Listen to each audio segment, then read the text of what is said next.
I'd like to call this meeting together, and I'd like to call upon Reverend Roger Thompson for the invocation. After Pastor Thompson, Councilman Manfredi will do the Pledge of Allegiance. Will you please stand? Pray with me. God in heaven, we thank you so much today for the beautiful weather we have and the beautiful city that we're blessed to live in. We thank you for the freedom that we have to meet freely and openly. And Lord, we pray that and thank you that we live in a nation that still fights and fights for freedom. We lift up our military. We ask God that you would be their strength and their protection. We pray now for the opening of this meeting. We pray for our leaders here in this city. We pray for the city council and those that make decisions. We ask God that you would grant them wisdom, direction, and give them peace with all their decisions. And before we close, we want to thank you, God, for the protection we have in our police force. We lift them up to you. We ask, God, that you be protecting them as they protect us. And also, dear God, we want to lift up our local fire department and those that are just keeping us safe as well. And we want to pray for Claudio Rodriguez today. We thank you that he has finished his orientation and, if you would, sort of rookie year. And we ask, God, that you would keep him safe as he continues to grow in his career as a firefighter. We thank you for this time, and we begin by saying, you are God. In Jesus' name, amen. Amen. Please join us in our pledge. I pledge allegiance to the flag of the United States of America and to the republic for which it stands, one nation, under God, indivisible, with liberty and justice for all.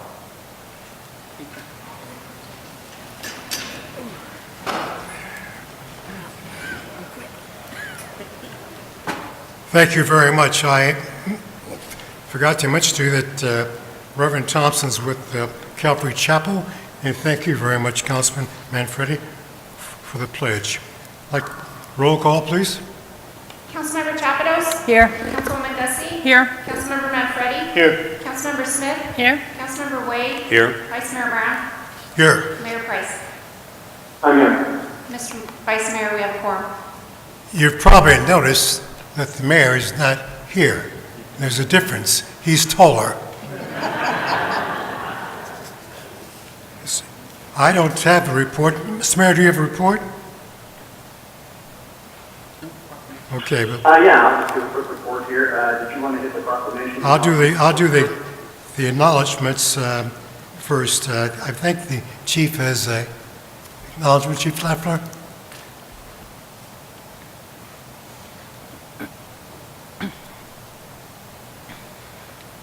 Thank you, Vice Mayor and council members. It is my pleasure to introduce our newest member, Claudio Rodriguez. If I could have him come forward, please. Claudio has completed his rookie year, his probationary period. He has done so in flying colors. He began his career as a wildland firefighter in 2005. He completed his EMT in 2006. He was a full-time firefighter for Globe and the Tri-City Fire Department in 2008, and we stole him. We were looking for a firefighter with some experience based on our budgetary restraints, and we were fortunate enough to get Claudio to be a member of the City of Maricopa Fire and Medical Department. He is currently on B shift. He is a rover. That's one of the things you get to do as the new guy. And he is joined tonight by his mom and dad, his sister, his brother-in-law, his girlfriend and her son, and his girlfriend's grandparents. And I believe the pinning will take place with your mother, correct? And following the pinning, if I could have the remaining council come down for a picture and all the family to come up as well, that would be fantastic. Okay? Good, very good. Mom?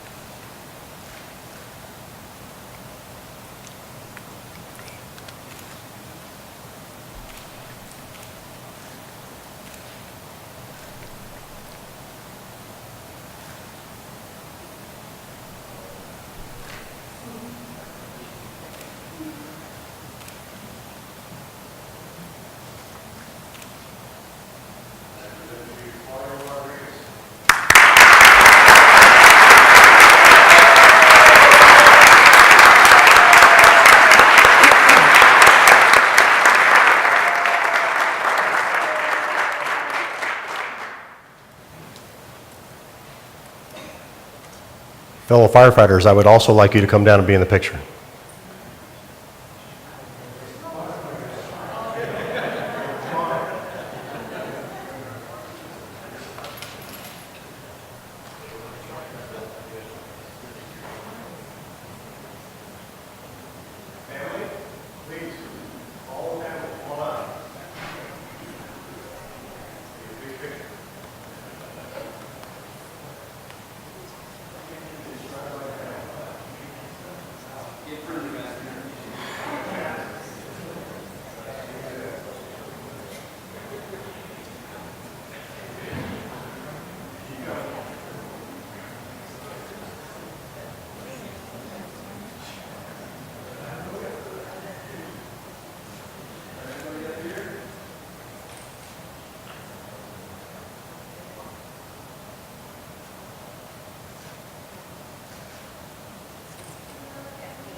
Thank you very much, Chief and Firefighter Rodriguez. Is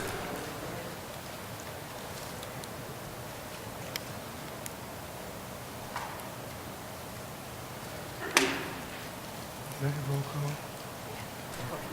Okay. I'd like to have a report from the mayor now. Yes, thank you, Vice Mayor. I'll just be very brief, as obviously I'm on the call here, and it's always difficult to communicate, but just very briefly, I'm in Washington, D.C. Presently. I'm here on behalf of the city with the Great Phoenix Economic Council. There's a variety of reasons we're here, but one of those is to discuss foreign direct investment in our region, in the Phoenix metro region. I'm here speaking with the ambassador to Mexico, as well as members of parliament at the Canadian Embassy. We spent some time there today. We've been talking a lot about NAFTA and trading issues there going on between the three countries. It's just kind of an interesting environment, an interesting time. But I think we're getting a lot accomplished.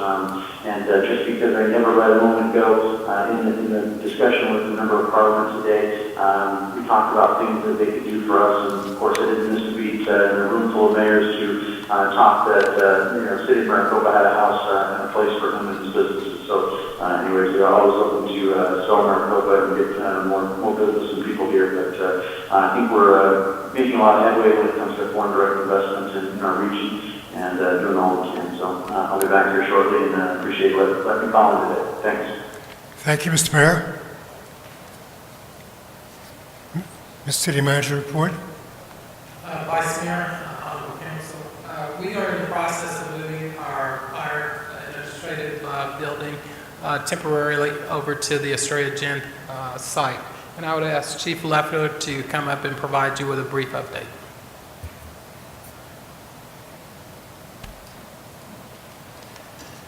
Vice Mayor, council members, it's almost time. It's been a long road. Our plan right now is to move in on the 17th and 18th. That's kind of set in taffy, if you will. It's not for sure, but it's pretty close. They were out there today working on the site, connecting the water and electricity, and well, actually they're preparing to connect the water and electricity. And there's some more work that has to be done. We have to install a sprinkler system, but without any further problems, the 17th or 18th. And we will be tough to reach for a couple of days as we transition over to the new building. We're working with the various departments to get the IT, all the IT stuff up and the phones working and all that. So that's the latest. If it changes, I will certainly send out a note to let you know. Thank you. Vice Mayor, that concludes my report. Thank you, Mr. City Manager. Call to the public. I have 3 speaker cards. Douglas Haley Mace, ROTC. And I think Councilman Wade would like to join you. Yes, sir. Good evening, ladies and gentlemen, Vice Mayor and Mayors of City Council. I am Cadet Colonel Dylan Hill, and I am the new Group Commander of Maricopa High School's AFJ-ROTC. Joining me this evening is Cadet Captain Haley Mace, our new Operations Squadron Commander. I've been in the program for about 3 years, and I'm on the Honor Guard and Drill team. After graduating, I plan on joining the United States Marine Corps. This evening, I wanted to brief you all on some past and future objectives on behalf of my Corps. Recently, I commanded a baton death march last month in honor of the POWs and MIAs, where a number of my cadets and I marched for 14 miles. Also, last night, we had our awards ceremony, where I am proud to say we promoted over 30% of our Corps. And also, we awarded numerous national awards as well. It was an honor to also have distinguished guests such as State Senator Steve Smith and Councilmember Wade, along with the support from all the parents and families that took time out of their day to help congratulate our cadets. My cadets that are on the drill team have also recently performed at the middle schools and Legacy to showcase their skill and dedication that it takes to perfect their routines. A few events that we have planned in the near future and the upcoming school year is an indoctrination program for incoming freshmen the week after school gets out. And this is going to be where we are going to train the incoming freshmen on fundamentals such as marching, physical training, etc. So essentially like everything they need to know to be successful in our program. Also, we plan on organizing an official recruiting team as well as a community service team to help in our community outreach program as well. So overall, I strongly believe that this upcoming school year is going to be tremendously successful. And with all my cadets' level of commitment and pride in our program, I'm confident that it will be. I wanted to make a commitment to my Corps that I will do whatever is necessary to lead my cadets entrusted in me to the best of my ability. So on behalf of the Cadet Corps at Maricopa High School, I wanted to thank the members of the community and City Council for your continued support. Thank you. Thank you. Good evening. I'm Cadet Captain Haley Mays. I'm the new Operations Squadron Commander. I have been in this program for almost 2 years now, and I am on the Honor Guard and Drill team. After I graduate, I'm planning on joining the United States Navy as a pilot or a surgeon. I want to brief you all on the future of the Operations Squadron. I plan on getting our Honor Guard trained and ready to compete against other units. Recently this year, we have started a drill team. So far, we have performed at the middle schools during our recruiting events. We hope on expanding this team and eventually competing and doing halftime shows. My commitment that I make to the Corps is to train those under my command and to utilize the knowledge that I have acquired through my ability through my 2 years to the best of my ability. Thank you.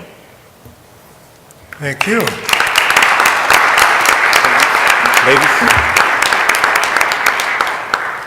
Mr. Mayor, Mr. Vice Mayor, and fellow City Council members, as I shared with you, I attended the graduation and the award ceremony yesterday, and as I said earlier today, our future is in very good hands. Thank you very much, Colonel.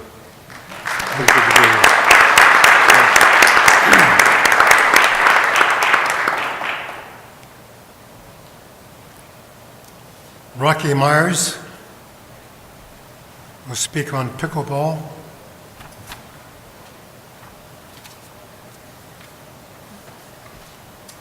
Good evening, Mayor, Council, Vice, the Chair, and all council members. Yeah, I'm Rocky Myers. I'm one of the ambassadors here in Maricopa for pickleball. Pickleball is exploding. According to the Sports and Fitness Industry Association, at the end of 2016, there were 2.5 million people playing. By the end of 2018, in another year and a half, it's going to be over 8 million people. Right here in Phoenix, the city of Phoenix is going to start right after the 1st of July to build 33 public courts. Surprise, the city of Surprise is adding 8 courts. Prescott is adding 8 courts. Lake Havasu has already added 8 courts. Gilbert is adding 8 courts with 16 more by 2019. Chandler is adding 6 courts. And Mesa, the city of Mesa is adding 4 to 8 courts. The tournaments are being held all over the country. I have a list here of over 160 tournaments that are going to be held between now and the end of the year. It is a very, very fast and growing sport. A 3-day event will usually bring in between 150 and 200 players. And the average entry fee is between $40 and $50. So you can gross between $8,000 and $10,000 in a tournament. One of the best-known facilities in the Southwest, Bobby Riggs Tennis, has converted its stadium tennis court to 4 pickleball courts. La Camaria in Scottsdale, a premier profit-driven tennis club, has converted 2 of its 4 tennis courts to pickleball, and plans are underway to convert 2 more. As I told you, the city of Phoenix is adding 33 courts. 16 of those are going to be at Pecana Park, right down the street from us in Ahwatukee. This past year, we've had many players in the city go outside the city to play because we don't have real pickleball courts here. We do have at Copper Sky, we have the indoor, and I know they're adding 3 more courts to that. But that only allows a very small percent of our population to play the sport. Most of our population is working. They don't have an opportunity to play there during the week. If we had the outdoor courts, they could play in the evenings or on the weekends. Now I wanted to show you a paddle, a pickleball paddle. Weighs, if we filled this glass half full, it would only weigh 8 to 9 ounces. That's what a pickleball paddle weighs. This is my paddle. It weighs 7.3 ounces. It's a very easy sport to play. It's with a wiffle ball. Okay? Mr. Myers. Okay, let me just go on real quick. In April 1st, over at Copper Sky, with another individual, we chalked for 4 pickleball courts. You can put 2 on each side of a tennis court. You can put 4 pickleball courts on 1 tennis court. So now you have 16 people playing instead of just 2 or 4. And we had a total of 25 people show up that day. I'm going to be contacting, along with, we now have another ambassador. His name is Will LaHaas. I'll be contacting each of you council members in the next couple of weeks to set up a time to play with you and your family, your best friends, pickleball. Thank you. We can do this at Pecana Park, at Copper Sky, and that about concludes this, except I just wanted to share this other one thing with you. As of tomorrow, it'll be 4 weeks since I've had triple bypass surgery. I'm now walking over 2 miles a day, and while I was in the hospital recovering, I really love pickleball. I was talking about this, and I have a doctor and 3 nurses that want to learn to play as soon as I'm able to teach them. So I look forward to playing pickleball with each of you in the future, and I want to see this sport really grow so our whole population can enjoy it here in Maricopa. Thank you very much. Thank you, Mr. Myers, and we certainly are pleased to hear about your speedy recovery. One more speaker's card. D. Davis.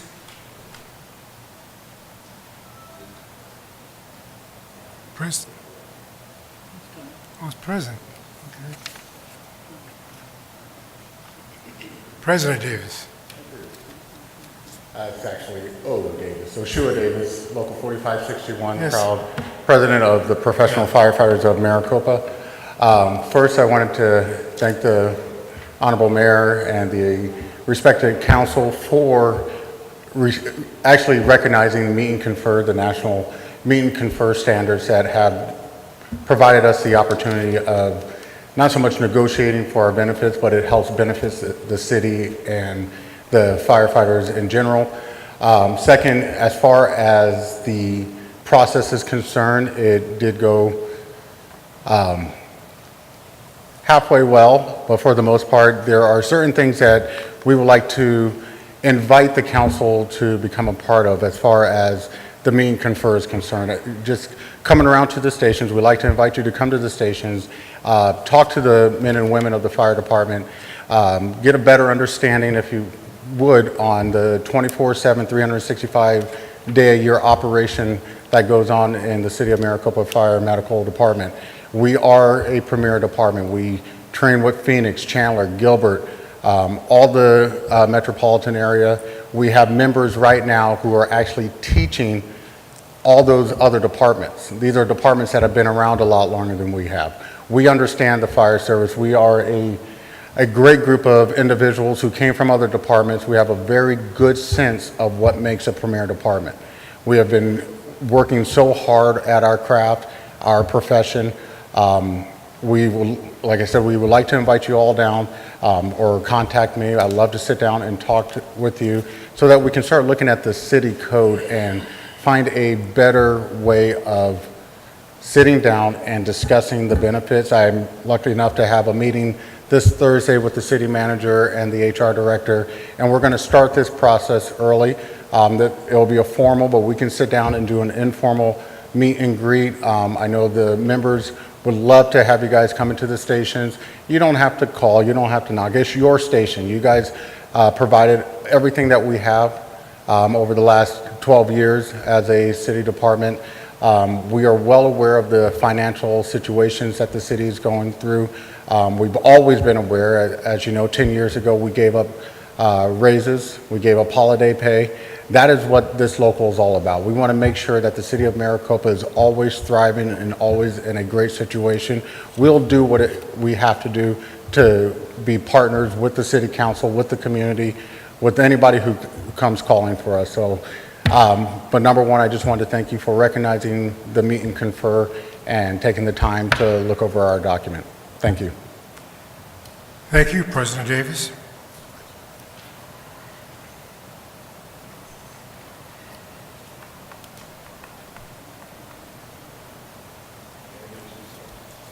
Councilmember Wade. Thank you. Thank you, Mr. Vice Mayor, Mr. Mayor. It's council member on the corner is up. That will be Saturday, May 12th. Excuse me, Saturday, May 13th. This event's topic is going to be prostate cancer. We're going to have a conversation on prostate cancer by a renowned surgeon, Dr. Roscoe Nelson. He's actually with the Arizona Center for Urology, and Mr. Fred Taylor with the Southwest Prostate Cancer Foundation, and also comments from Kathleen Haggerty, our Human Resources Director. I myself am a prostate cancer survivor. Was diagnosed when I was 49 years old. There seems to be some conversation about not screening, and I think, gentlemen, you need to do that. Even if it's just to go and get your PSAs checked. Ladies, encourage the gentlemen to do that. It's important. It's a cancer that if it's found and treated quickly, then you have longevity. As I said, I was diagnosed at 49, I'm 62. So at least that gave me that much time. So I strongly encourage, it's going to be Saturday, May 13th at Honeycut Coffee, beginning at 8:30 a.m. until 10 in the morning. So come on out, have a cup of coffee, meet Dr. Nelson, Mr. Taylor, and find out about prostate cancer. Bring somebody along with you as well. If you have any questions, you can reach me here at City Hall or send me an email if you have any additional questions as well. And that's henry.wade@maricopa-az.gov. Thank you very much. I appreciate it. Thank you for the time, Mr. Vice Thank you, Mayor. Councilmember Wade. Council would like to have approval in the minutes of April the 18th, work session and the regular session. So moved. It's been moved. Second. Support. Moved and support. All those in favor? Aye. Aye. I would like to make some corrections on the city council regular meeting. Okay. What are those? So on agenda item 3.1, in regards to the National Volunteer Recognition, it indicates that Councilmember Smith recognized the CERT coordinator, Jim Fuller. I'd like to correct that to be, I believe, Councilmember Chapados. So that is the first item on agenda 3.1. And then on agenda 10.1, it says Councilmember Smith stated she notices that the emblems, and the word emblems should be M loans. So it's just an initial M and then loans. And then on agenda 10.6 regarding the city manager's performance review, it basically indicates that I commended the city manager and stated that he appreciated all he does. The he should be she, but also I would like to make clarification that my comments also included the expectation on the improvements of the performance review, and that I had full faith that City Manager Rose would fulfill those. And yet I did address places where he excels in the financial and with his demeanor. So I just wanted to make that clarification. Thank you. Will the maker of that motion accept the amendment? I will. And move the second? And then, thank you. Public hearing? Okay. We'll vote again on that 3-point April the 18th regular meeting. All those in favor? Aye. Those opposed? Aye. With the amendment. Okay, that motion passed. Public hearing, we have 8.1. There's this David Noble. Good evening. Honorable Mayor, Vice Mayor, members of council, my name is David Noble. I'm the management analyst for economic development here with the City of Maricopa. Tonight I'm going to give you a short presentation on the Community Development Block Grant funding process and open the floor to a public hearing or request that the floor be open to a public hearing to gain public input and feedback on possible projects that those funds can be used for.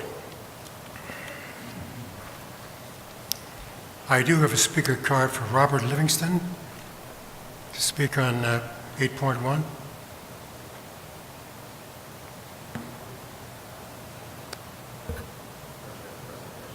Yes, Vice Mayor, would it be all right if I went ahead with the presentation? Yes. And then we could have Mr. Livingston give his input? All right.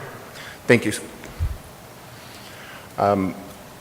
The Community Development Block Grant Regional Allocation consists of approximately $265,000 every 2 years. We share this allocation with the City of Eloy.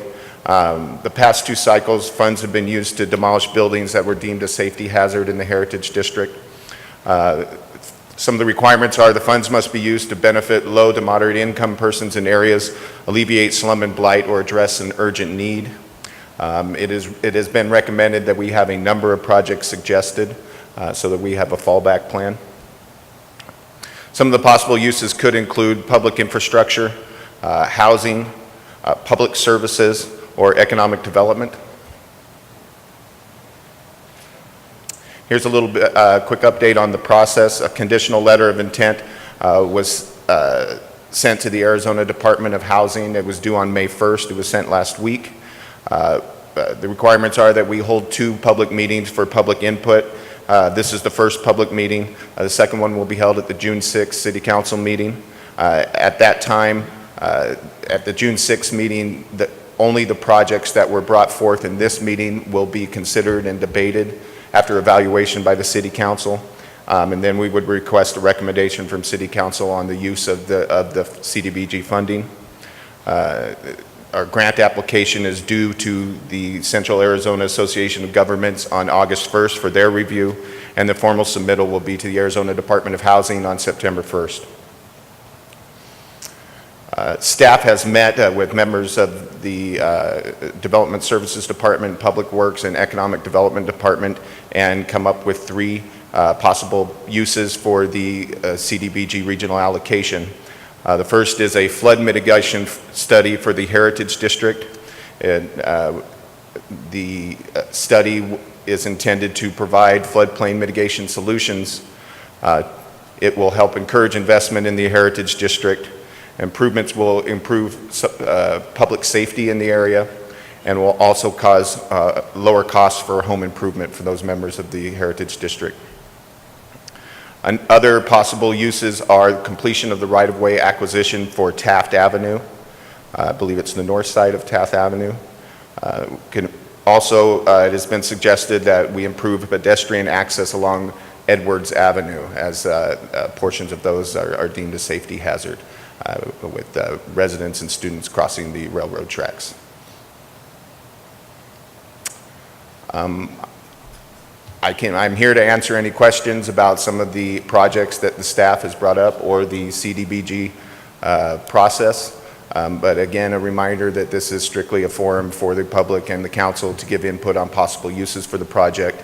Any projects that are brought before council tonight in the public hearing will have an evaluation form created for it. And all those projects and those evaluation forms will be given to council, and they will score them. And then at the second public hearing on June 6th,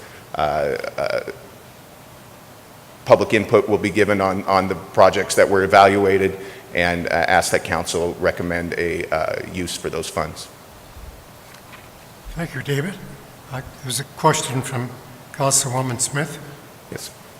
Thank you, Vice Mayor. David, so I was at the Heritage District meeting when they brought the CDBG grant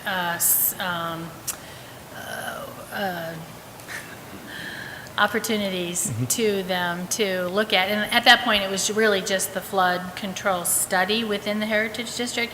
And I think maybe with further investigation, we've narrowed that down to exactly what it would be. And I think it would be beneficial for the council to know what exactly are we going to benefit from that type of a study, or what will we actually pull something out of the floodplain in that Heritage District if we do that and spend the money toward those elements, and if so, where is that going to benefit them? Is it at the back side of Heritage District? Is it at the front side? More so that commercial would be pulled from the floodplain? Those types of details I think are beneficial, considering the fact that I think we want the most bang for the buck for this area in the Heritage District, and I don't want to spend money on something that we can't act on in the next couple of years, and I want to know where are we pulling land out of the floodplain if we're going to be able to, so those types of details. Certainly, I can speak to a few of those, and if my comments are inadequate, we can ask Engineering Floodplain Manager Josh Plum to come up and answer a few more. The intent of the study is a comprehensive study for the Heritage District with a series of steps to remove the entire Heritage District from the floodplain. As you may know, in 2010, a floodplain study was conducted for the entire city of Maricopa, and a solution was suggested for the Heritage District that I believe was a $25 million channel.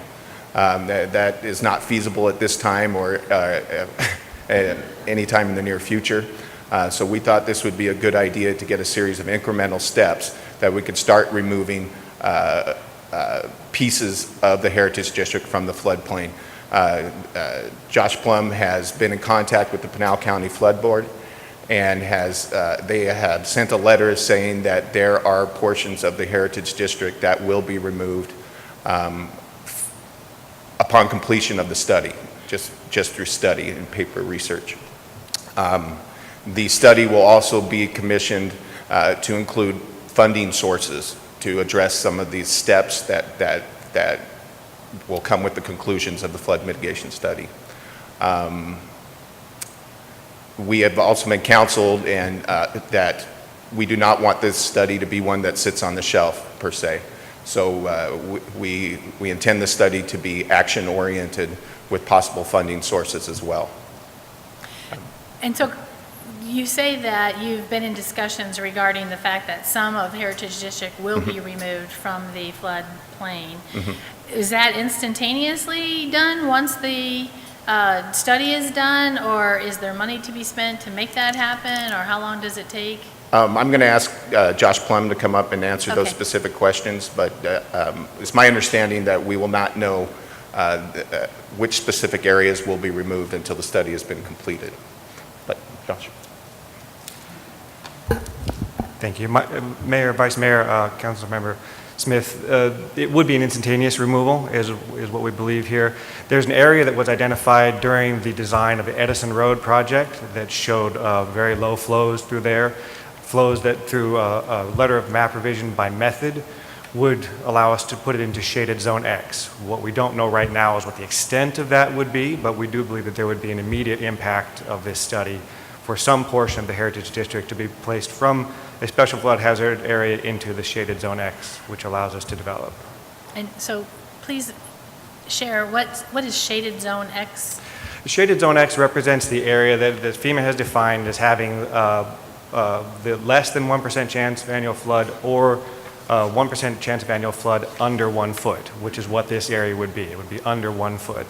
So it is no longer in the regulated area, no longer required to meet the floodplain requirements of FEMA.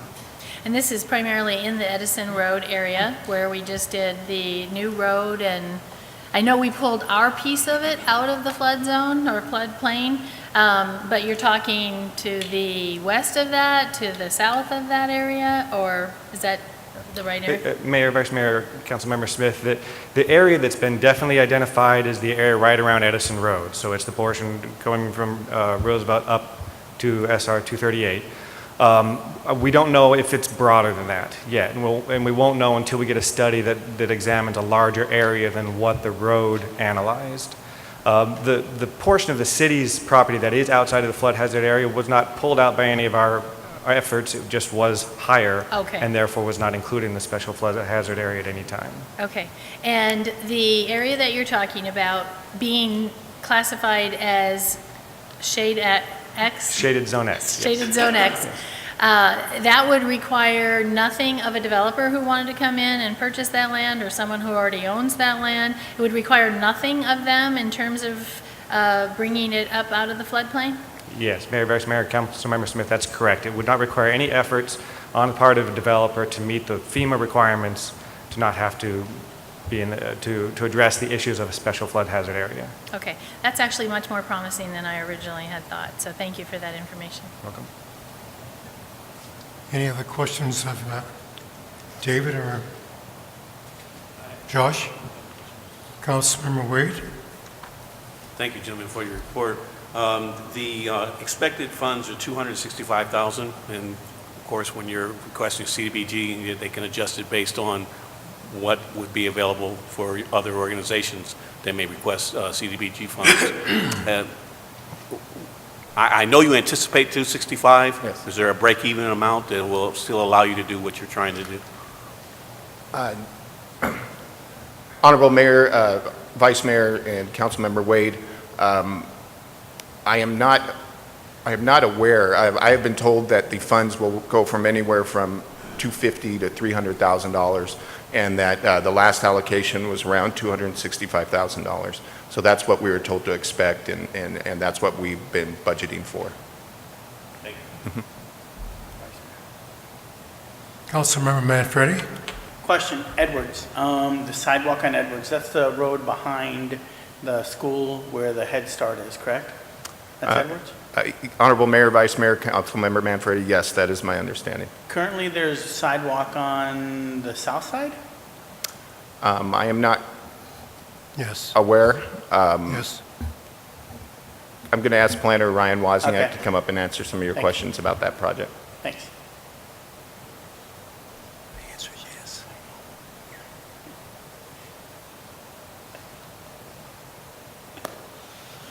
Thank you, Council. To answer the question, Edwards is immediately north, just runs northwest to southeast, north of the high school. And yes, on the south side of Edwards is a completed sidewalk. There is a gap in the sidewalk on the north side. Right, so this would only put a small sidewalk on the north side. And my other question is that going to take the full 265 or whatever it is? Is that, so what I'm saying is if we say put the sidewalk there, is that the full amount of CBDG funding? We wouldn't know the answer completely until it's designed, evaluated, designed, and then installed. But it would include more than just the sidewalk. There would be curb, gutter, some flood mitigation and things of that nature, or flow. Thank you. Councilmember Smith? Sorry, one last question. Tag off of Councilmember Manfredi. So is it one of the three, or is there a combination of the three that could be done with the funds that potentially would be received? Honorable Mayor, Vice Mayor, Councilmember Smith, in the past, they were allowed to split the funding between two projects. As of now, it must go to one single project. And if I may address Councilmember Manfredi's question as well, staff is currently in the process of preparing those evaluation forms with an estimated budget. So we'll have a better idea when you evaluate of what the cost would be. It has been advised that we do not want to give money back, so we want to use all of the funds. Councilmember Manfredi has another question. It's like tag team over here. Next one, of course, is, oh darn, I forgot. Oh, no, this is it. Can we add things to it, or is it those three set and done? No, actually, there will only be one project selected. That's the purpose of this public hearing, is to gain input from the council and from members of the public as to other possible uses. Any project that is mentioned, we will be in contact to whomever brought it up for project details, and those will have an evaluation form drawn up, and the council is the council's sole decision as to how these funds are to be used. Staff does not make a recommendation. We simply prepare the evaluation forms, and then you evaluate and approve through a resolution a use of those funds. And just to clarify for everybody else in the room, what we do is with the town of Eloy, what we do is instead of taking $125,000 every year, what we do is we tell them they take $250 one year, we take $250 the following year. So we kind of tag team, that way we get a larger chunk of money. So it's not that we only get it every 2 years, it's that the way we work it is we receive money every 2 years, but we could get it every year, but we don't do it that way because it's better this way, correct? Councilmember Manfredi, that is my understanding as well. Thank you. Thank you. Vice Mayor? Yes, Mr. Mayor? Yes, the question I have is, I guess my question is somewhat answered with respect to that we can't do more than one project, we only do one. Am I to assume then that the flood mitigation, the Taft Avenue, the pedestrian access along Edwards, all of those were consumed in pretty much the 265 to 300,000? And the following question would be, just as a breakout, what do we expect the flood mitigation study to cost? Honorable Mayor, Vice Mayor, Honorable Mayor, Engineering Floodplain Advisor Josh Plum has been in contact with a number of consultants, and he feels very confident that we can get the study that we want for just about that price. It will go out to RFP, and we will select through a competitive bidding process, but that would just about use up all of those funds. And is that to be assumed then that the other projects would as well? Honorable Mayor, we are in the process of consulting with some outside consultants to see how much those projects would cost. We don't have numbers for you right now, but when the evaluation forms are distributed, we will have estimated budgets for both Taft and Edwards. Thank you. I'm sorry to belabor the point, I'm just trying to make sure I'm clear. So we don't know actually how much it's going to cost, but we're going after the 265. What if it exceeds the 265? What your project exceeds 265? Is there something else that we can divert the funds to rather than give the money back? Honorable Mayor, Vice Mayor, Councilmember Wade, the funds have to be used for a certain project. If we are underneath that, then we're underneath that and we cannot use those funds for another project. If we run over, the city will bear the burden of those costs. But however, there is no match for these funds. If we are underneath that 265, do we have to send that balance back to the federal government, HUD, for reprogramming? Honorable Mayor, Vice Mayor, Vice Mayor Wade, Vice Mayor Brown, I apologize.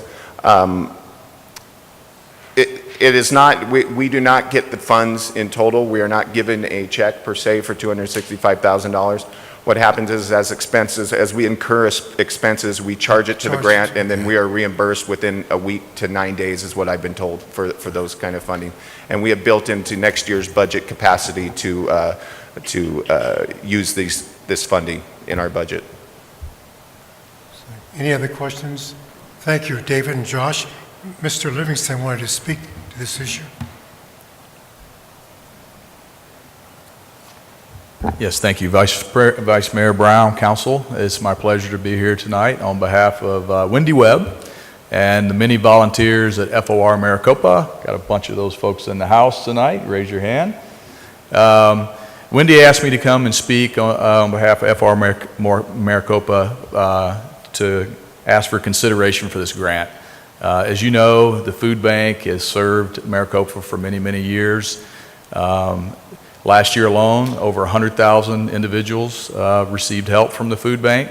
That's over 600 plus families a week. And you also know, I believe, that the food bank is pretty much fighting for its life right now in terms of securing a location to serve these people. So with the grade separation, the food bank loses its home. That's the old jail. They have found a temporary home, which is across the street, but that is just a temporary home, and it's a very limited use space. The space does not allow for perishables, so it only allows for non-perishables, so that will limit the use of that space. So, Wendy and team have been searching tirelessly for a permanent location for the food bank, and they've struggled to do that, and at this point, we don't have a location. So these grant monies would be used to buy land and build a building suitable to be a permanent location for the food bank. So on behalf of FOR Maricopa, I'm requesting that council considers the food bank for this grant. Be happy to answer any questions that you might have. Can't guarantee that I can answer them, but I'll be happy to take them. Mr. Wade? Thank you, Mr. Vice Mayor. Are you at liberty to discuss the location across the street that you're planning on moving into? First question, and the second question, if provided with the 265, would you be able to reconfigure that space to allow you to do perishables and give you a greater use of that space? It's my understanding, and I just learned of that space tonight. It's my understanding that it's right across the street. I don't know the exact location. It's only a temporary space that they have access to, so it's a short-term kind of fix. It's not a long-term location that they could invest funds into, so that's not an option. There's just very limited opportunities to locations right now in the city of Maricopa to house this food bank. And I can tell you that just talking to Wendy, I'm sure she's unturned, like every leaf that she could uncover to try to find a space. She's just coming up blank. So the conversation I had with her the other day was she's looking to buy some land and looking to build a building that will support the food bank for many, many years to come. Vice Mayor? Yes, Mr. Mayor. Yes, I had a question that actually probably pertains a little bit more towards Dennis, and that is the legal usage of the CDBG. As I'm looking here at the possible uses that include, it talks about housing and this new housing construction by a nonprofit. And so I'm just curious, to what extent, if council was to consider this particular request in the upcoming public hearings, what ability do we have to actually do that and stay within the legal frames of CDBG? Because as you know, with all federal funding, there are always tight rules, and so we have to follow those to the letter. And that being said, further on, what rules do we have as far as when these funds have to be spent? Mr. Vice Mayor, Mr. Mayor, I think we'd have to look into it. I think historically, though, in years past, we have given this grant to the food bank, I think is what someone was telling me that before tonight's meeting. So it can go for services. I'd have to look into it to make sure, but I think if we did do that, they would have to understand what obligations we would have, because these are federal money, and then abide by those obligations. Okay, thank you. Councilmember Smith? I'm sorry, Mr. Mayor, it was another organization against abuse, not the food Yeah, bank. against abuse. Sorry about that. It was against abuse. So we have given them to an organization in town before. That's correct. It was used for the against abuse, and it was used to help build their facility. To build their And so facility. if it was used to help build a facility, I would think it would fall under the same condition because it provides services to a community, as far as Yeah. I can tell. Yeah. But that would be something you would know for sure. Exactly. I think we'd look into it, but I think you're right. Yeah. So my question is regarding that, and I know that there's probably some stipulation on how fast the money has to be used. Would Wendy and the food bank be at a point where if the funds were given to the food bank, that they'd have purchased the land, be ready with a design, be ready to build by the time that the funds could be used? And then maybe the funds could be used for land? That part I'm not sure of. It almost looks to me like it has to be used for building, but I'm not sure. I guess but would the timing be that it could be used within the time frame that the grant requires it to be used?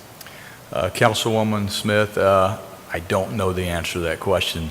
I can tell you that Wendy will have that answer and will be providing that to council in due time.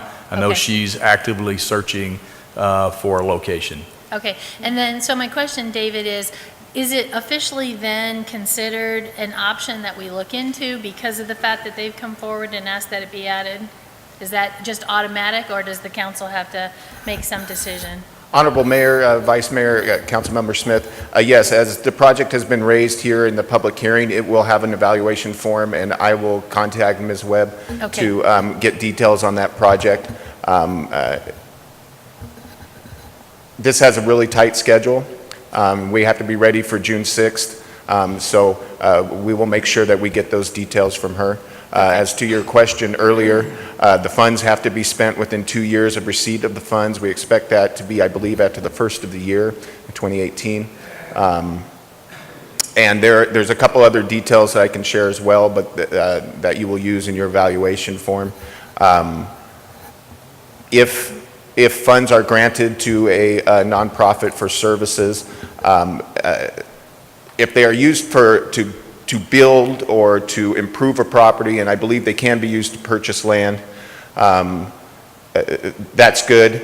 If they are used to expand services, they have to show a 25% year-over-year increase for, I believe, the next 5 years afterwards. So there are quite a good deal of regulations that go with the use of these funds.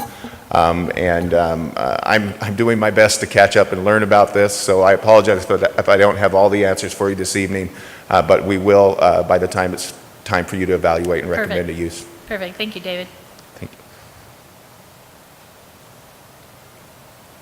you. Mr. Livingston, if these funds were approved, block grant monies, would they be commingled with the existing grant that Ah-Chin has already given, FOR? I would guess that would be the case, because I would imagine it's going to take more than $265,000 to secure the land and build a suitable building. All right. Any other questions? Yes, Councilmember Chapados? More of a question for David. In terms of what you need for us to consider for the evaluation process, and then to Mr. Livingston from Wendy Webb, I'm not opposed to looking at this as an option, but I would like to see a lot more detail that we can consider between now and the June 6th second public hearing, because as I understand, that's also the council meeting where we will be asked to take action and approve a project that we're going to request the funding for, correct? Honorable Mayor, Vice Mayor, Councilmember Chapados, yes, that is correct. That's where we'll be asking for a resolution. Some of the details, and we'll communicate this with Ms. Webb, are an estimated budget Some of the other information is how many people will this benefit? How does it fit into the low to moderate income? And she would have to provide those details of the people that she's serving right now. So we have those numbers on the Heritage District, and they will all be evaluated as independent projects and stand on their own merits. Okay. Something you just said triggered another question. We can probably right now quantify who we service in the Heritage District or within the city limits, but if I remember what Mr. Livingston shared, we've serviced over 100,000 people, which is clearly outside of our population. So I'd kind of like to get a feel for what kind of boundaries are we talking about? Is it Thunderbird Farms, Hidden Valley, Stanfield area? Kind of like to get a handle on what our demographics are, and does the CDBG funds have any limitations in terms of where that money can be used for?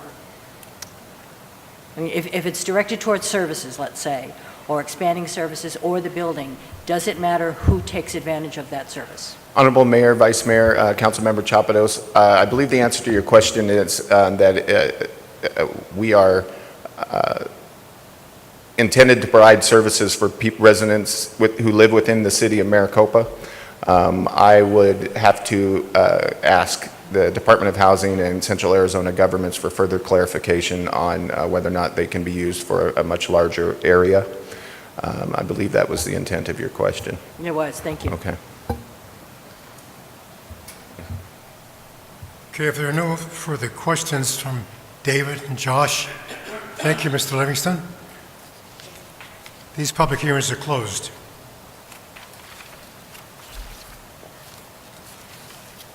Council, the consent agenda, Councilwoman Smith wanted to pull 9.5. Other than that, can I have a motion to approve consent agreement? It's been moved. Support. Moved and second. All those in agreement? Say aye. Aye. Any opposed? The ayes have it. Regular agenda, 10.1. Oh, 9. I'm sorry. Ms. Smith, did you want it pulled all together? You want to deal with it now? Yes, thank you, Okay. Vice Mayor. So I'm going to take a stab at this. This is the seal that was discussed, I think, in the last city council meeting or the one prior to that. And it was decided generally to go forward with it. And I don't know if you ended up seeing what the logo looks like in the newspaper, but it was published in the newspaper, and I just was not comfortable with the way that it looked. And so I come tonight with a proposal, something to consider. I might have a question for Development Services, but in the general plan, when we were going through all of our efforts, there was a logo kind of in the same concepts, but much cleaner, much clearer. And I was looking at it today with a constituent and started to ponder, why did we not go with that seal? And is it totally for Development Services only? But it's a great seal. So I have it on mine. I don't know if we could pull it up quickly. It's right on the general plan. If it's something that we could access, if you go to the general plan page, it's right on the front. But it has fewer things happening, fewer colors, but the same concept. And I was like, I love this. Why didn't we not look at this? And so I thought I'd give it one more. Did it have a choo-choo train? I don't think it has a train. I'm sorry. But no. It wasn't the first one we looked at. The one with the hand. Yes, and it incorporates the city, it incorporates agriculture, it incorporates the hand, which to me kind of says, come along, come to Maricopa, we take you. Okay, well, I could pull it up for you right here. I remember. But I thought I'd take one more stab at you guys, and not literally, but here, I'll pass it, I'll show you down. So this right here, yeah. We could get it up there. Yeah, that's the one you were thinking of. Look at that, the city, the hand, the agriculture, I like that. We've had staff go through a lot of trouble. I know, but staff created this too. So, There it is. Okay. Okay, so there it is. And it just seems to me that presentation-wise, it offers more clarity, it's simpler, it looks like it would appear in media much better. I don't know if you guys saw it in the Maricopa Monitor, but it was very difficult to discern what it was and what all it meant and what it included. So my recommendation would be to consider this logo. So I'd like to know how you all feel about that.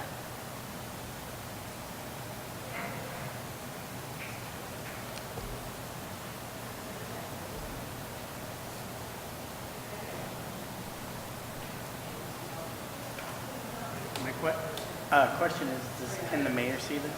Pardon me? Did the No, mayor see this? the mayor's not able Oh, to see I don't know if this, the mayor but, can see that.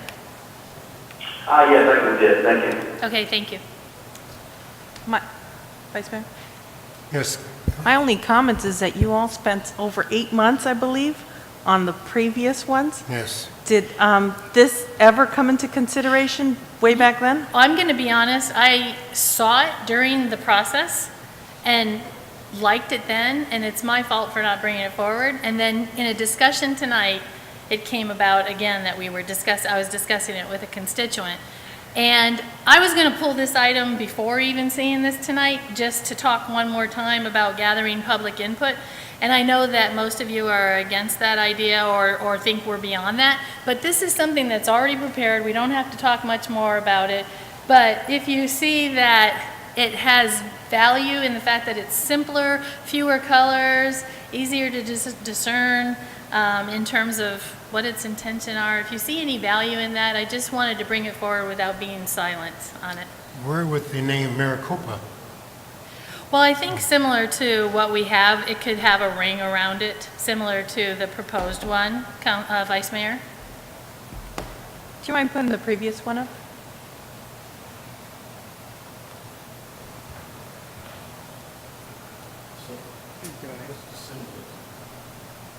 Do we know who created this seal?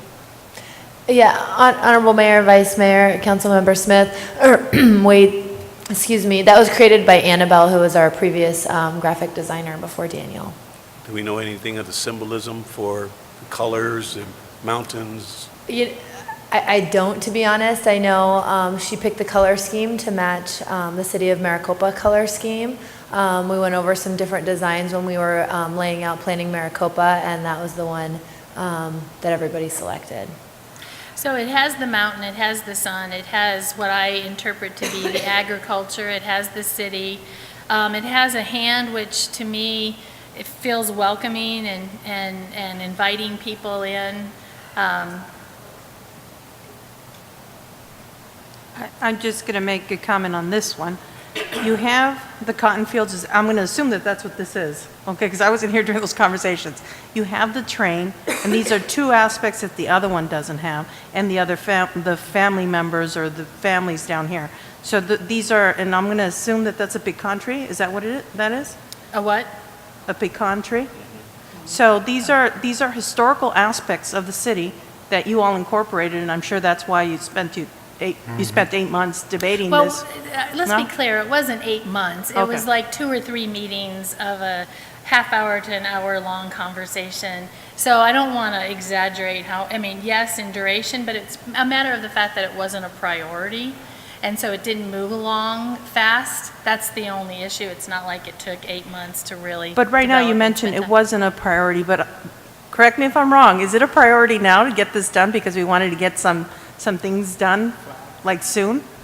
They wanted to use it for the flag for Arizona Leagues of Cities, which I wish you all could have seen the ad in the newspaper and to get your opinion on how was it reflected. To me, seeing it in media just said more to me in regards to how confusing it is, because it depends on what size it is. I mean, on a flag, it's going to be huge. You'll be able to determine. But on letterhead in the media, it was a smaller version. And to me, it looked very confusing. And the color difference was sometimes, in my opinion, undeterminable in terms of what I was looking at. But that's just my opinion. And I don't want to rush it if there's any value in really getting a good quality something. If you love this better than something simpler than what's used in the Planning Maricopa general plan propaganda, then by all means, go forward with this. But I'm just not sold, and when I saw it in the media, I wasn't sold. And I understand your concerns. I think we debated the same thing with the patches for the police department. Because of the details that we decided on, those details would come out very tiny on the patches. But yet, if you take a good look at the patches, you could discern what those items are on those patches. So I'm in favor of the ones that we all decided on last time. I can accept that if you all are feeling that same way. Jennifer? Councilmember Manfredi? Jennifer, question for you. The one that's on the Planning Maricopa, obviously we can't approve it tonight because it doesn't have Maricopa on it. It doesn't have what defines us. And can that be used and put some stuff around it and whatever for the city of Maricopa and all of that? Councilmember Manfredi, we can add that to the outside and give you guys a sample to take a look at. Needless to say, if we don't approve the one we've been talking about tonight, we're not going to have it for League of Cities and all that, right? Councilmember Manfredi, it tightens the timeline significantly. We can see there's the possibility. I don't know the exact timeline of when we have to have the art to the designer. What was mentioned in the last meeting was the word love it, and nobody said the words I love it. I'm kind of indifferent. I personally, it's a seal to me. So for me, if somebody doesn't love the seal we currently are working on, if it's not something that they're wowed by, then I'm okay with waiting. I'm not embarrassed by our flag. I'm not going to hide and say I'm not part of Maricopa because our flag is not what we want. So if people aren't in love with it, then fine, I can wait. I mean, the mayor brought up a comment last time, maybe bringing it out and having this people mess with the kind of and design. It doesn't matter to me at this point. Well, the idea was for it to be ready for the Arizona League in August, wasn't it? Yeah. I feel like we're giving up quality over a flag for the Arizona League of Cities. That's how I feel about that. But we debated this issue the last meeting, and it was a majority had decided on this one. Like I which said, I wasn't part of that majority. I said, if you're all fine with it, I'll move forward and I will drop it and I will accept it and love it. You will love it? If it becomes the seal, If she I will has to. speak to it and I will speak to it gladly. Yeah, if it were larger, you could put a concept. Well, this doesn't help you very much, does it? Okay. I'm sorry, I just feel like I would be remiss if I didn't share how I felt when I saw it in the Maricopa Monitor in print. And if you'd like, I can provide you a copy. I can go get a copy of that and show you what it looked like in print. I can't do it right this minute, but.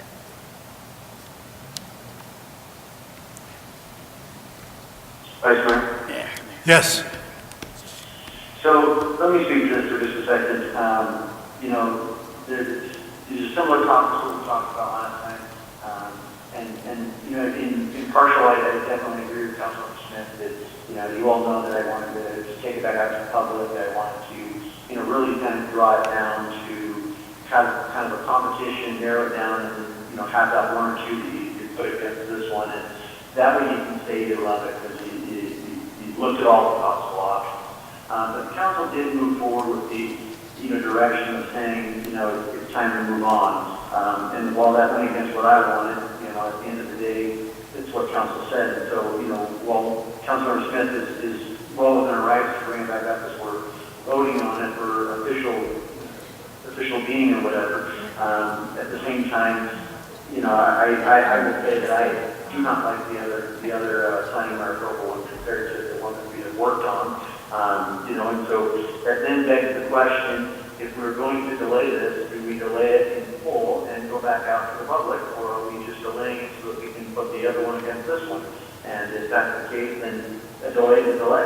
And so I think that we have to kind of decide how we want to go about this. And I just like I said, while I would prefer to go back to the public and see what they could come up with, the fact of the matter is, council says that we need to move on. And so I would stand behind council in that measure to move forward with this. I also would just echo that sentiment based on the fact that I was actually surprised to see the input, from Facebook world and Instagram, other things that showcase the seal. And while yeah, probably wasn't my favorite in black and white print, any place that it showed up in color, it actually got a very favorable response among the citizens. So, not everybody's gonna love it, not everybody's gonna hate it, but I was actually kind of surprised to see how many people that actually really like it. So I'll leave it at that. Council? Councilmember Wade? Vice Mayor, I'm looking at what I believe Councilmember Smith saw, or what was used to print what she saw. And I think what my comments or my thoughts are is that it wasn't necessarily the design of the seal that was the problem. It might have been the quality of the print, the paper or whatever it was put on that made it look less than sharp and crisp like it does here. As the last time we had this discussion, I was pretty comfortable with moving forward with the seal the way that it is. I'm still actually very comfortable with moving it. I know that there was conversation about taking it back to the community and getting more inputs and what have you. I'm with council if that's what we want to do, but I would really like to see us move forward with what we have here based on what we've been dealing with for so long. And I like what we have. It's not that I just want to push forward just to be done with the issue. I actually like what's here. Can you say the words that you love it? I actually love what's here. Yes, I will. I'd like to make a motion to approve agenda item 9.5. Is there support? It's been moved and seconded. All those in favor?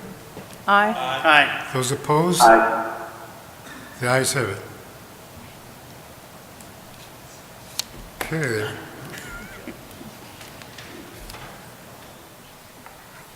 Ten 10.1. Kathleen? Honorable Mayor, members of the City Oh, please Council, or Vice Mayor, that's throwing me off tonight. What? Oh. 10.1. Kathleen?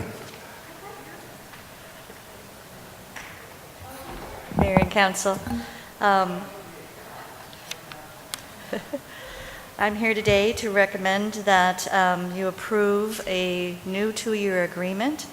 The City of Maricopa management team met with the professional firefighters of Maricopa beginning in February and through the months of April to negotiate a new 2-year agreement or memorandum of understanding, which with your approval will become effective beginning July 1, 2017 and run through June 30th, 2019.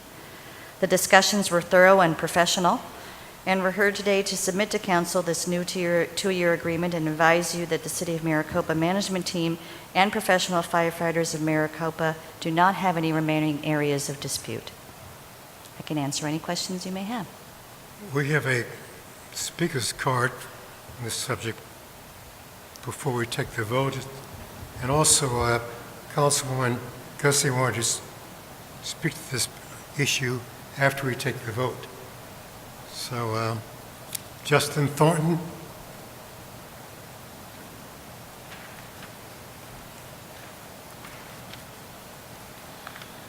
Mayor, Vice Mayor, and Council, my name is Justin Thornton. I'm the President of the City of Maricopa Fraternal Order of Police, Lodge 78. I'm here tonight in support of the Maricopa Fire Department and our local. Our police department and fire department share a unique relationship. It's unique because it doesn't happen very often in very many places. We're very proud of our men and women of the Maricopa Fire Department.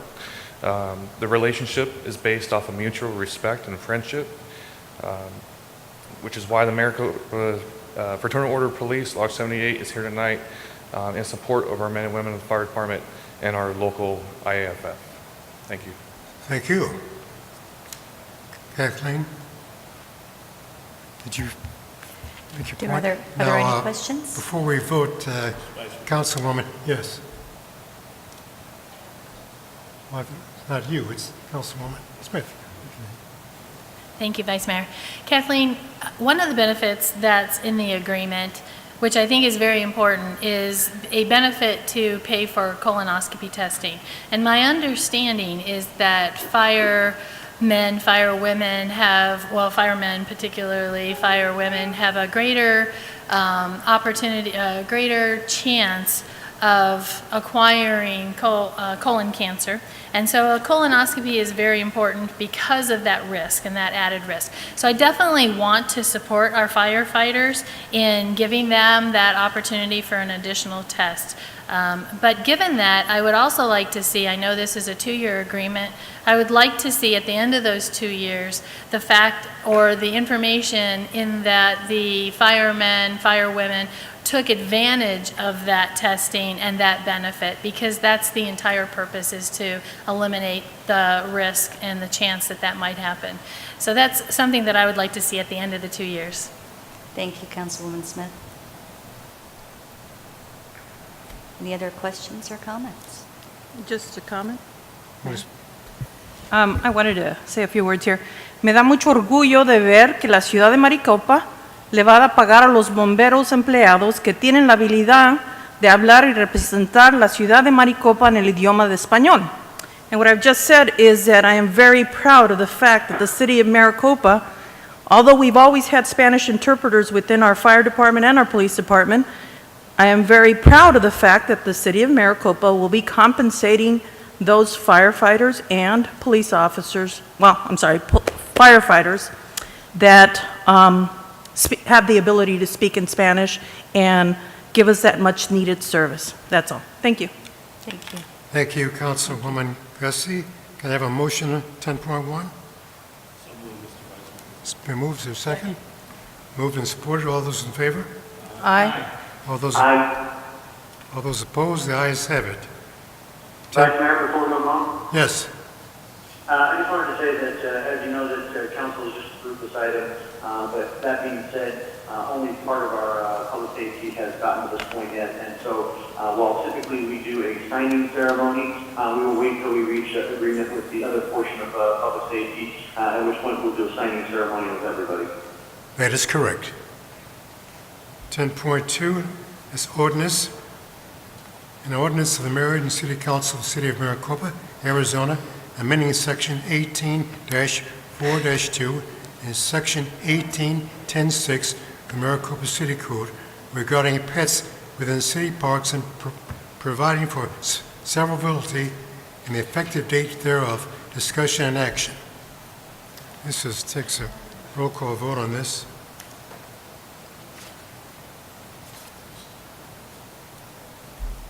I'll try this again. Now it's your turn. I'm just so excited to present this item to you tonight. So the item this evening is an update to our ordinance regarding pets and their presence in the park. And we worked with the Parks, Recreation, and Library Advisory Committee and legal, and this is basically an update to the ordinance that just gives it more clarification and definition. So if you have any questions, I'd be happy to answer any questions. Councilmember Chapdos? Christy, I noticed in all the language of the updated codes, there's nothing that references currently licensed. It's just currently vaccinated or rabies. I'd like to see the code amended to include proof of a current up-to-date license as well. My other question, Section D, or in item D. yeah. My other question has to do with consistent enforcement. I know amending this code allows greater flexibility for people to have their pets in parks. But one of the things I notice increasingly over the course of our year is in special events, a lot more people are bringing dogs. They're not service animals either. Right, and of all shapes, all sizes. I think Chief Stahl can probably echo that July 4th and fireworks wreak havoc with pets, especially dogs. I'd like to make sure that we have a consistent policy and clear direction to our security providers and our first responders that when pets are brought into events, particularly something with fireworks or loud noises, that maybe we give consideration to the enjoyment of the patrons as opposed to a place where people can show off their dogs. Service animals obviously are going to be the exception, and I know we're limited in what kind of documentation we're able to ask that can verify that, but I think we need to give serious consideration to the size of our special events and the types of dogs and the types of crowds. There's a lot more activities where kids are doing stuff, there's events out on the lawn area, there's people running back and forth. I'd hate for us to create a situation that increases the risk of an incident where somebody could get bit or we have a lost pet that, a number of things could happen. So if there's a way that we can have a consistent enforcement policy, but maybe make that one exception, July 4th, just leave your pets at home. It might be better all around. That's just my personal opinion, but. Yeah, and we do not allow pets at the event. That is something we currently, we don't allow pets at the event unless it is a service animal. And we do ask people to take their pets home unless it's a service animal. Councilman Manfredi? It used to be, you've seen a lot of pets at the events, but then we put the fence up and let the beer flow throughout the event. And that, of course, puts choke points where people can get in and out of the event. So a lot less pets now. Mm-hmm. But it used to be people brought their dogs all the time. But as long as we have those fences up and the gates now, usually you don't see as many. But then again, you could pay $50 and get a service animal certificate, so. Vice Mayor? Yes, Mr. Mayor. Christie, I had been in communication with several of the Dog Park Alliance members, and while reading the staff report, I know that they had participated with you and with the PRL in working towards resolving some of their concerns. While I was not able to attend a couple of the PRL meetings that discussed this, I just wanted it on the record that we felt like that the Dog Park Alliance and others that were basically dealing with city parks and the dog park in particular, that they felt that their items and issues were addressed by this change. Honorable Mayor, so I officially don't have anything on record from the Dog Park Alliance. We had this on the PRL agenda on 2 separate occasions, and we didn't have any representatives show up. So the only correspondence or the input that we used to develop this was from phone calls that I received from members of the Alliance and other citizens that were calling with their concerns, and those those were addressed in the ordinance. Okay, thank you. Like I said, I just wanted to make sure that, the whole purpose of doing this amendment or adoption of this code and this ordinance is to address the concerns that folks had. So I just want to make sure that, while we don't have to get everything all at once, it's better to do it as much as we can. And I just wanted to confirm that certainly we are addressing those issues, but I wanted to make sure we address as many of them as possible because that's kind of the whole purpose of doing this. So thanks. I did also have email correspondence with the Dog Park Alliance president, she was aware that it was on the agenda item for this evening, and I encouraged her to invite the members to come and make any comments if they had any additional feedback this evening. Thank you. Any other questions? Thank you, Christy. Thank you.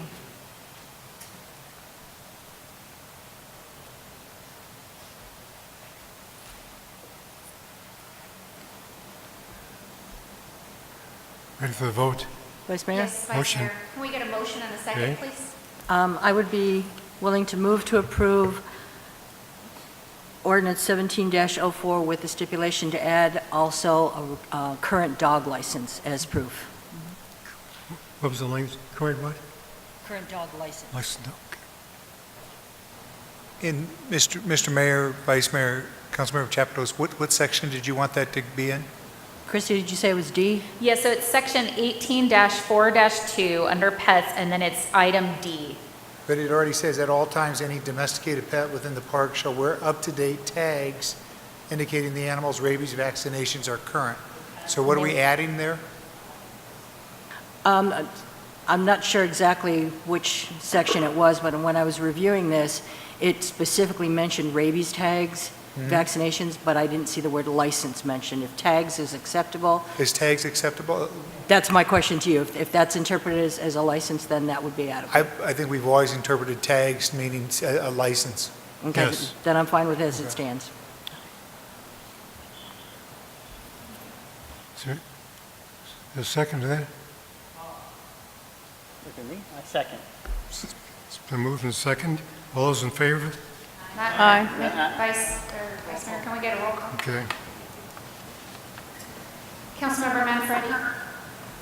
Aye. Councilmember Wade? Aye. Councilmember Smith? Aye. Councilmember Chapados? Yes. Councilwoman Gussie? Yes. Vice Mayor Brown? Yes. Mayor Price? Yes. The motion passes. Thank you.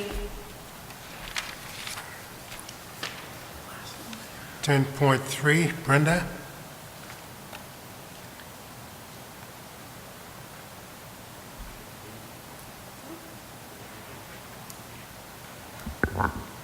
Good evening, Vice Mayor Brown, Mayor Price, members of the council. In April of 2017, the request for proposal was released for the Maricopa Academic Scholarship Match Program, with the application deadline of April 21st.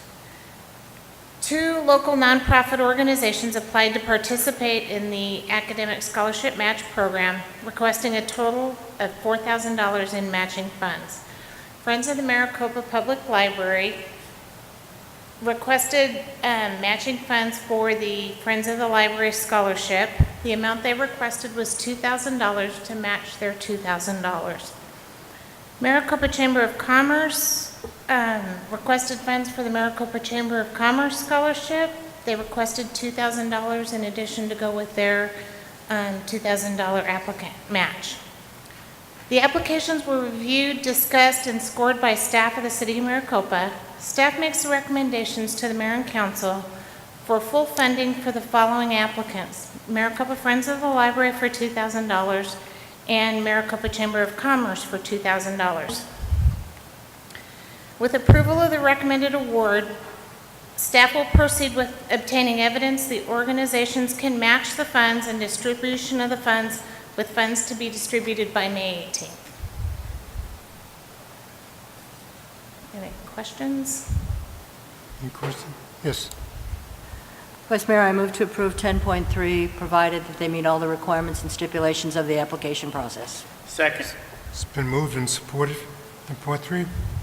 All those in favor? Aye. Aye. Aye. All those opposed? The ayes have it. Thank you, Brenda. Vice Mayor, move to adjourn. It's been moved and supported. No. No more. Thank you, ladies and gentlemen. They got a vote. Thank you all.